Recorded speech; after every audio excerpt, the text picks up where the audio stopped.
ფესტივალის გამარჯვებული გახდა 3-4 ფილმი გააკვეთილი. საჯარო სკოლა მოძანდით უნდებიან ალბათ სულვალე დანარჩენი მაყურებლები.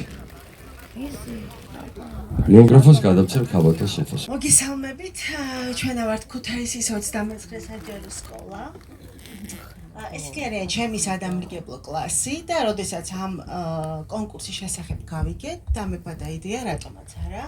შეიძლება გადავიღოთ ფილმი. აი ნომინაციას ველოდებოდით, მაგრამ გრან-პრის რაღაც, იმიტომ რომ იცით რა, ეს იყო საერთაშორისო და თუ კი ნახავთ Facebook-ის გვერდზე ოქროს პეპელაზე, გავიმარჯვეთ ხორვატიასთან, იტალიასთან, ნიდერლანდებთან, პეკინთან, ბულგარეთთან, ესპანეთთან, ყველა და თბილისის და ქუთაისის სკოლებთან და ამ ყველაფრის ფონზე ავიღეთ გრანტი. მოგესალმებით.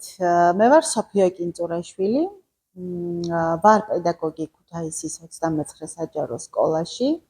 სპეცმასწავლებელი ვარ.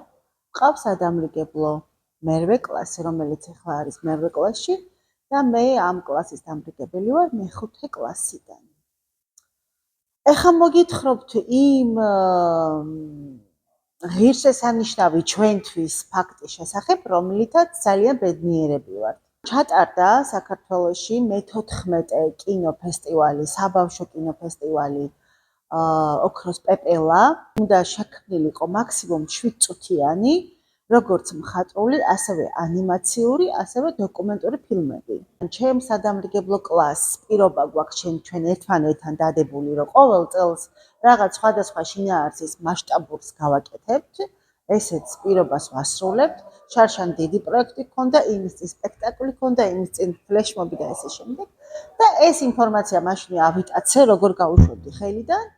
გავაცანი მშობლებს, გავაცანი კლასს, შევუთანხმდი დირექციას და ვუთხარი, რომ ესე ვაპირებ მეთქი და დიდი მხარდაჭერა გამომიხატეს.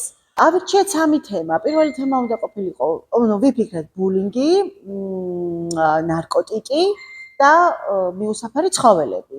და უფრო სასკოლო თემა და აი ვრცელი მესიჯი, საყოველთაო მესიჯი არა მხოლოდ საქართველოში, სასკოლო ბულინგი უფრო ავარჩიეთ. სრულფასოვანი ელფერი რო ქონოდა ფილმს, ამიტომ გამოვიყენეთ სკოლის პედაგოგებიც. სხვათა შორის ძალიან კარგი დამოკიდებულება და მიმღებლობა გამოხატა სალონმა, იმიტომ რომ იქ არის კადრები, როცა თავს იხოტრავს ბავშვი. ჩემი ემოცია იყო ლამის, აი ყველაფერი გამოცდილებაა და ძალიან კარგია გამოცდილებები ცხოვრებისეული და გამოცდილება მივიღე, როგორი რთული დამტევია შეკავებული ბედნიერების ემოცია. საოცრება იყო, ფანტასტიკა იყო. ბავშვები სოფომას გავიმარჯვეთ, მადლობა, რა კარგია, არ გჯერა, კიდე გავაკეთოთ და 1000 ეს ემოციები, როგორც მშობლების, ასევე ბავშვების.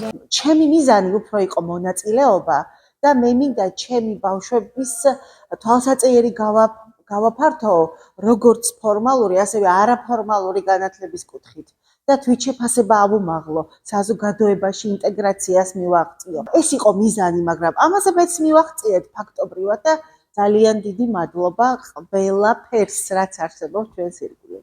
აუცილებლად ჩემს გვერდით თედო ჯალაღონია, ბიჭიკო კუპატაძე, ნინო კვენეტაძე, დათო ანდღულაძე, დირექტორი ტარიელ გველისიანი და ორი კიდე როლის შემსრულებელი, ყველას მინდა გადაუხადო მადლობა. მაია გრიგალაშვილი და პატარა ბავშვი, არა ჩემი კლასელი, ანი გველისიანი.